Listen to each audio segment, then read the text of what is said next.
আসসালামু আলাইকুম প্রিয় ফুটবল ফ্যান্স। আজকে কথা বলবো কনকাকাফ চ্যাম্পিয়ন কাপের কোয়ার্টার ফাইনালের একটি ম্যাচ নিয়ে, যেই ম্যাচটিতে মুখোমুখি হবে লিওনেল মেসির ইন্টার মায়ামি এবং লস অ্যাঞ্জেলেস এফসি।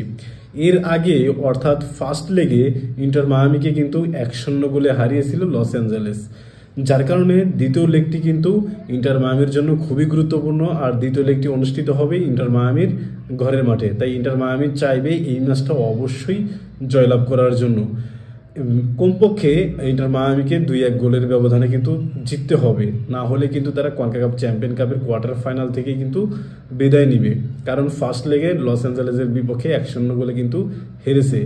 সেই ম্যাচে কিন্তু ইন্টার মায়ামি দারুণ ফুটবল খেলেছিল, তাদের বল পজিশন ছিল 59%, আর তারা গোলমুখে কিক করেছিল 10টি এবং অন টার্গেটে ছিল 3টি, কিন্তু তারা গোলে কিন্তু একটাও কনভার্ট করতে পারেনি। অপরদিকে লস অ্যাঞ্জেলেসের ফুটবলাররা 15টি কিক করেছিল, সেখানে 5টি কিন্তু অন টার্গেট ছিল এবং একটি কিন্তু লক্ষ্যভেদ করেন, যার কারণে কিন্তু কনকাকাফ চ্যাম্পিয়ন কাপের কোয়ার্টার ফাইনালের ফার্স্ট লেগে ইন্টার মায়ামিকে কিন্তু তারা 1-0 গোলে হারায়। তাই ইন্টার মায়ামির উচিত হবে নিজেদের ঘরের মাঠে লস অ্যাঞ্জেলেসকে কিন্তু হারানো। বিশেষ করে লিওনেল মেসি কিন্তু ইন্টার মায়ামির হয়ে দারুণ ছন্দে রয়েছেন।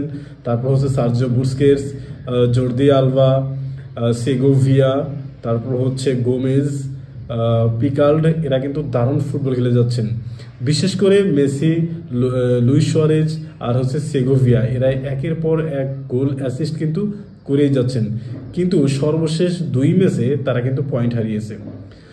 MLS লিগের সর্বশেষ ম্যাচের দিকে যদি আপনি তাকান তাহলে দেখতে পারবেন টরন্টোর বিপক্ষে ইন্টার মায়ামি কিন্তু নিজেদের ঘরে মাঠে 1-1 গোলে ড্র করেছে। তবে এই ম্যাচটা কিন্তু ইন্টার মায়ামির একটা দুঃখের ম্যাচ ছিল, কারণ ইন্টার মায়ামি কিন্তু 2টা গোল আগে করেছিল, কিন্তু পরবর্তী সময়ে ভারের কারণে কিন্তু সেই 2টা গোল বাতিল হয়ে যায়। আর লিওনেল মেসি কিন্তু অসাধারণ ভলিতে একটা গোল করেন, সেই কারণে টরন্টোর বিপক্ষে সর্বশেষ ম্যাচে কিন্তু 1-1 গোলে ড্র নিয়ে মাঠ ছাড়তে হয়েছে ইন্টার মায়ামিকে। এর আগের ম্যাচটা ছিল কনকাকাফের, যেই ম্যাচটিতে লস অ্যাঞ্জেলেসের বিপক্ষে 1-0 গোলে কিন্তু হেরেছিল। তাই নিজেদের ঘরের মাঠে সেকেন্ড লেগে কনকাকাফ চ্যাম্পিয়ন কাপে টিকে থাকার জন্য অবশ্যই লস অ্যাঞ্জেলেসকে কিন্তু হারাতে হবে। আর এক্ষেত্রে লিওনেল মেসি, লুইস সুয়ারেজকে কিন্তু অবশ্যই দানবীয় পারফর্ম করতে হবে।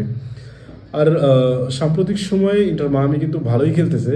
2025 সালে এসে মাত্র একটা ম্যাচ কিন্তু তারা হেরেছে, সেটা হচ্ছে এই লস অ্যাঞ্জেলেসের বিপক্ষে। তাই ইন্টার মায়ামি চাইবে তাদের স্বরূপে ফিরে এসে দারুণ একটা ম্যাচ উপহার দেওয়ার জন্য। তবে বর্তমান সময়ে ইন্টার মায়ামির যে টিম কম্বিনেশন, এটাও কিন্তু অনেক ভালো। দেখেন বর্তমান সময়ে কিন্তু ইন্টার মায়ামি 4-2-3-1 অথবা 4-4-2 এই ফরমেশনে কিন্তু বেশি খেলতেছে। লাস্টের ম্যাচে কিন্তু 4-4-2 এই ফরমেশনে খেলেছে। ডিফেন্স লাইনে 4 জন, আর 4 জন মিডফিল্ডার, 2 জন কিন্তু সেন্টার ফরওয়ার্ড, লিওনেল মেসি এবং লুইস সুয়ারেজ। লেফট মিডে থাকে সেগোভিয়া, রাইট মিডে গোমেজ অথবা পিকালকে কিন্তু দেখা যায়। মাঝে মধ্যে সেন্টার মিডে ব্রাইট আর সার্জিও বুস্কেটসকে কিন্তু দেখা যায়। সেন্টার ব্যাক হিসেবে অ্যালেন, তারপর হচ্ছে লেফট ব্যাকে জর্দি আলবা, রাইটে উইগান্ড, এরা কিন্তু থাকে।